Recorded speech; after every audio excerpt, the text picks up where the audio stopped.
Let's take a look how to make some glitch effect here in Photoshop. I'm gonna roll with this image and I'm gonna crop it, something like this. And from here I'm gonna go to the layer, right click, convert a smart object. Let's go to the filter, filter gallery, and we're gonna go to the sketch, select the halftone pattern, and we're gonna change the pattern time from dot to lines. I'm gonna decrease the size a little bit more and increase the contrast. I'm gonna try it out with size 4 and contrast 21 in my case. Click OK. From here, I'm gonna press Ctrl J to duplicate, and I'm gonna double click on the first layer here, and I'm gonna uncheck the red from the channels. Click OK.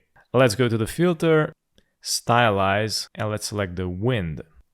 We're gonna go with the wind option, click OK, and it's gonna create this wind blow effect, and I'm gonna do it again, filter, and you can see up here the wind shortcut. Click on it, click again, and I'm gonna select the layer, press Ctrl J to duplicate, and I'm gonna remove one of this wind filter, so drag and drop here into the bin. And I'm gonna go and double click here on the wind, and I'm gonna go and select the stagger instead of wind, click OK.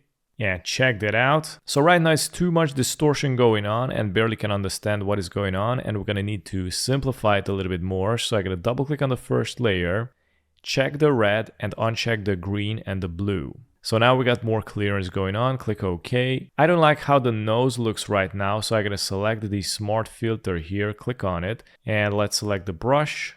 Make sure that you're on the black. I'm gonna scale it down and I'm gonna delete it. Great, press Ctrl Shift, select all the layers, right click, convert to smart object, and I'm gonna go to the filter, noise, add noise. Make sure to uncheck the monochrome and you can bounce around with the noise settings in order to create this grainy glitch effect. And there you go. Thanks for watching.